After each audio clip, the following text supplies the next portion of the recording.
আসসালামু আলাইকুম। Mobile solution বাংলার পক্ষ থেকে আপনাদের সাদ্দামের ছোটো একটা ভিডিও নিয়ে আসলাম। এটা একটি ট্রাভেল ভিডিও, এটা কোনো কাজের ভিডিও না। যারা ইগনোর করতে চান ইগনোর করতে পারেন। আমি খুব ভোরে রওনা দিছি আমাদের বাড়ি যাওয়ার উদ্দেশ্যে আর কি। তো এখন ট্রেন স্টেশন আসলাম। আমাদের খুলনা নতুন যে ট্রেন স্টেশন আছে, এখান থেকে আমরা জাহানাবাদ যে ট্রেন আছে ডাইরেক্ট খুলনা থেকে ঢাকা যাওয়া যায়, সেখানে চলে আসবো এবং ওখান থেকে আবার ট্রেন উঠতে হবে আমার। তো সরাসরি আমরা চলে আসছি। এটা হচ্ছে ব্রাহ্মণবাড়িয়া।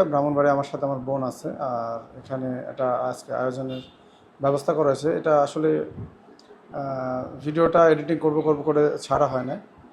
তো এখানে যে মন্ত্রীবাড়ি মিলন মেলা, সেটার একটা অনুষ্ঠান। সে অনুষ্ঠানে যত পরিবারের যত সদস্য আছে তাদেরকে নিয়ে একটা মিলন মেলা হবে। আর এটার নাম হচ্ছে লটা। এটা হচ্ছে আমার ওয়াইফের যে বড় বোন, তার মেয়ে।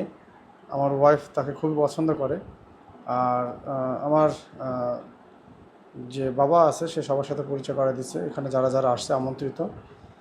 তো এখানে আমাদের এই যে হচ্ছে আমার বাবা, আর হচ্ছে পিছনে হচ্ছে আমার বোন এবং ভাবি, এবং এখানে আমার ছোট যে বাম পাশে যে ছিল সে আমার শালি। তো এখানে খুব সুন্দর করে সাজানো হয়েছে, তো মাশাআল্লাহ খুব সুন্দর হয়েছে।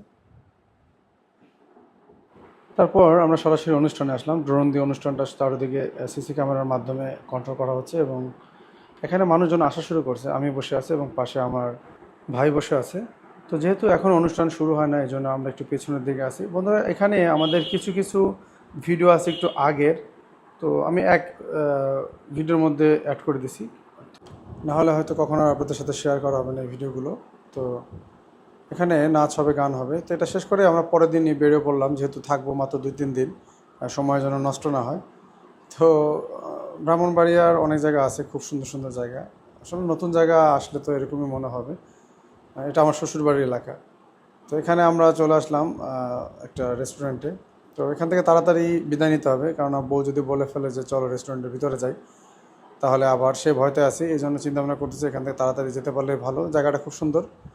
তো এখানে থেকে আসার পরে আমাদের ওয়াইফের যে পুরন বাড়ি আছে, তো সে পুরন বাড়িতে আমরা আসলাম। এখানে তার যে বড় বোন আছে, তার বড় বোনের 2 মেয়ে, তার মধ্যে এটা হচ্ছে বড়।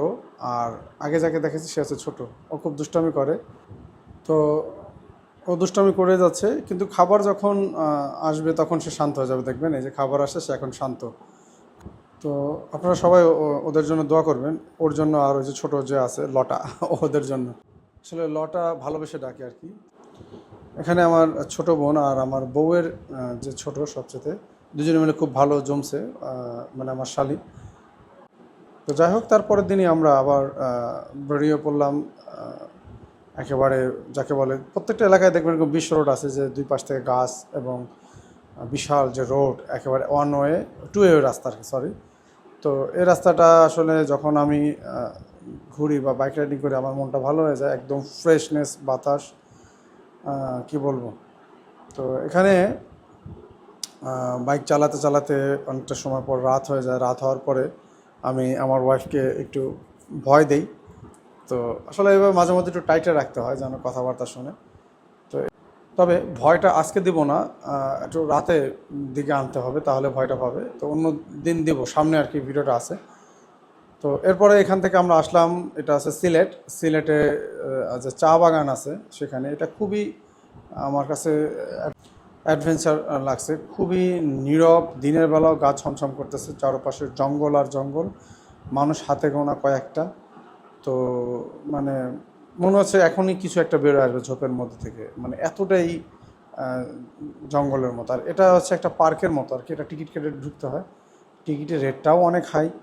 তো চিন্তা করলাম যে দেখি কি আছে ভিতরে। মেবি 200 টাকা করে নিয়েছে, 3 জন 600 টাকা নিয়েছে জাস্ট এই টিকিট ঢোকার জন্য।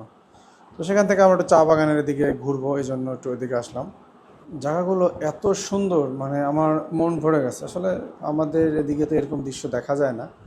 সারাদিন থাকি হচ্ছে ইলেকট্রনিক পার্টস নিয়ে, ডিভাইসের মধ্যে, ল্যাপটপ, কম্পিউটার, হার্ডওয়্যার গান, এগুলো নিয়ে। তো যখন প্রকৃতির মধ্যে আসি, সব ক্লান্তি দূর হয়ে যায় আসলে। তো এই জায়গাটা দেখেন, পুরো থ্রিলার মুভির দৃশ্যের মতো এরকম রাস্তা উঠে গেছে, 2 পাশে জঙ্গল আর জঙ্গল, মানে পুরোটাই জঙ্গল, মানে খুবই ভয়ঙ্কর। যাই হোক, তারপরে আমরা চলে আসলাম হসপিটালে। আমার যে টেস্টটা করানো হয়েছে সেই টেস্টটার রেজাল্ট কি, এটা দেখার জন্য আমরা বসে আছি। তো একটু পরে আমরা রেজাল্ট হাতে পেয়ে যাব। তো বন্ধুরা, রেজাল্ট আমাদের হাতে। তো এখানে দেখা গেছে যে আমার রক্তের কোলেস্টেরলের মাত্রাটা একটু বেশি আছে, একটু না মেলায় বেশি, যেটা 350-60 প্লাস সম্ভবত এখানে। এবং ডাক্তার আমাকে পানি খেতে বলছে, না হলে কিডনি জনিত যে সমস্যাগুলো, পানি আমাদের অনেক সময় খাওয়া পড়ে না। এবং আমি অনেক দিন ধরে জিমেও যাই না, আমি অনেক দিন ধরে জিমে যাই না। জিমে যখন যাইতাম তখন আমার ইনশাল্লাহ অনেক ভালো ছিল। তো এটা আপনাদের সতর্ক করার জন্য, যারা এই কাজগুলো করেন অবশ্যই প্রচুর পরিমাণে পানি খাবেন। এখান থেকে আমরা খাবার খাওয়ার জন্য আসলাম। তো আমার টোটালি গরুর মাংস খাওয়া নিষেধ, এই জন্য মুরগি দিয়ে আর কি আমার ওয়াইফ আর আমি এখানে নাস্তা করতে আসলাম। তো মাশাআল্লাহ, এটা খুব পপুলার একটা রেস্টুরেন্ট এবং এখানে খাবারটা খুব ভালো। এখান থেকে খাওয়া দাওয়া শেষে আমরা আবার বেরিয়ে যাব। তো এখানে খাবারটা খুব ভালো, আমার ওয়াইফ বলল। তো এসে দেখলাম যে না, সত্যি খুবই ভালো। এবং এটা আন্ডারগ্রাউন্ড দোকানের মধ্যে আর কি, এত পরিমাণ গরম ভিতরে, তারপরও লোকজন এই খাবার খাওয়ার জন্য এখানে আসতেছে।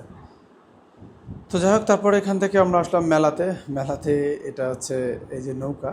তা আমি আসলে কোনার দিকে বসতে চাইছি, আমার ওয়াইফ বারবার আমার পচাইতেছে যে মাঝখান দিকে কেন বসলো। আসলে আমার যখন এখানে সিরিয়ালে উঠছি তো সবাই কোনায় কোনায় বসে, মাঝখানের দিকে পড়ে গেছে অটোমেটিক সিস্টেমে।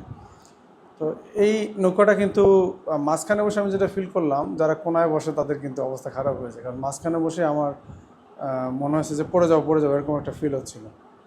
এবং পাশে আমার ছোট শালিকা বসা। তো যাই হোক, এটাও আমার কাছে খুব ভালো লাগছে, আমি কখনো উঠি নাই, তো এক্সপিরিয়েন্সটা হয়ে গেল। জাস্ট আমি একটা হাত দিয়ে ধরে বাস খুব ভাব নিয়ে বসে আছি এবং একটা হাত দিয়ে কন্ট্রোল করছি। কিন্তু এটা যখন ফুল দমে, যখন দুই পাশে এপাশ ওপাশ করতেছিল, তখন আমার হাতে খুব একটা হ্যাভি প্রেশার পড়তেছিল। তো দুই পাশে যারা থাকে, আচ্ছা, এখানে একটা মেয়ে টোটালি একেবারে সেন্সলেসের মতো অবস্থায় আসছিল। তো দ্রুত তারা নামায় দেওয়ার জন্য মানুষে একেবারে এমন করতেছিল যে তারা নামায় দিলে সে বাঁচে। তারপর যাক, এখান থেকে আমার ওয়াইফ বললো যে একটা বক্সিং, মানে এখানে একটা পাঁচ করার জন্য। তো আসলে আমার একটু লজ্জা লাগতেছিল এত লোকের মধ্যে। দেখা গেলো পাঁচ করলাম, 2-3 উঠলো, তারপরে তো ইজ্জত নিয়ে আর বাড়ি ফেরা যাবে না। তো ওখানে দেখা একটা ভুজুং ভাজাং বুঝে ওখান থেকে আবার চলে আসে। কিন্তু আমার ওয়াইফ ছোটো বাচ্চাদের মতো, না এখানে একটা পাঁচ করো করো করো। তো আর একটা বিষয় আছে যে এর আগের দিনও আমরা একবার আসছিলাম এই মেলাতে, সে ভিডিওটা আনা হয় না, তখনও সে বলছিল যেটা পাঁচ করো। তো আমি করি না এখানে। সেকেন্ড টাইম আজকে যখন আসছে, আজকে ধরছে। তো এখন ইজ্জতের ব্যাপার কী করবো, সিরিয়ালে দাঁড়াইলাম।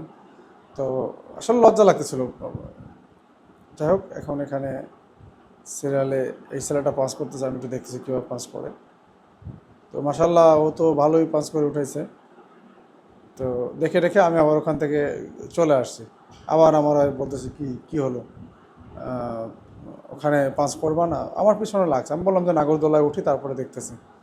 তো বাঁচার কোনো উপায় নেই, এখানে নাগরদোলায় উঠবো। এটা নাগরদোলা বলে না কি বলে, চরকি বলে হয়তো। তো আসলে এই বয়সে এসে এরকম আসলে মজার বা বিনোদনের কোনো বয়স নাই। আমাদের সবারই উচিত যে এই যে ঝঞ্ঝাটের মধ্যে থাকি আমরা, এটা থেকে যদি একটু বেরোনো যায় এবং এভাবে একটু নিজের প্রতি একটু সময় দেওয়া যায় নিজের জন্য, তাহলে সত্যিই আপনি যা কাজ করেন তার সাথে বেশি করতে পারবেন, আপনার ব্রেনটা যখন ফ্রেশ থাকবে।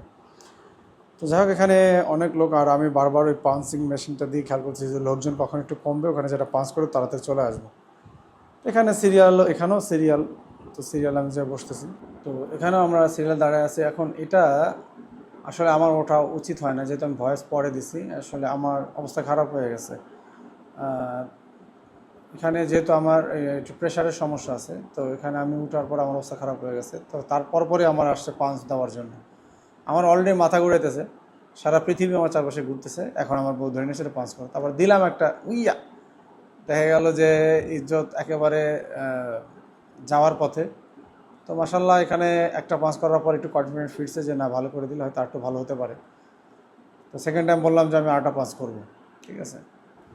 তো এখানে সেকেন্ড পাস করার জন্য আমরা আবার পজিশন নিলাম। এখানে মেশিন, ওখানে আর সিরিয়াল পাইতেছি না, এখানে পাশে আরেকটা মেশিন আছে, সেখানে আসলাম।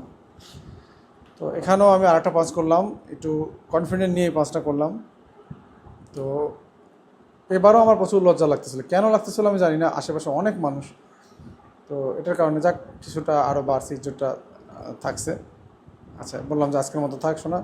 এখানে দৌড়ে এসে পরের দিনই বাবারা সালাম করলাম, বাবারা সালাম করে নগদ নগদ গরম নোট নিতে হবে এই জন্য সুযোগ বুঝে আর কি। আম্মারা সালাম করলাম, আম্মা আমার অনেক ভালোবাসে, তো আমার পায়ে আর কি আমি চুমু দিতে গেছিলাম।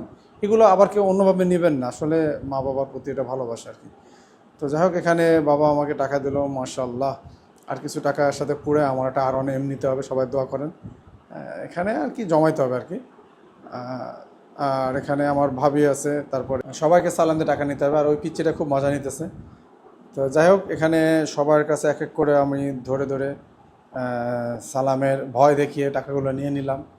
এখন আমার কাছে অনেক টাকা। তো আমার ওয়াইফ সে আবার এই টাকার উপরে হামলা করার একটা চিন্তা ভাবনা ছিল। যাই হোক, আম্মার জন্য বেঁচে গেছি।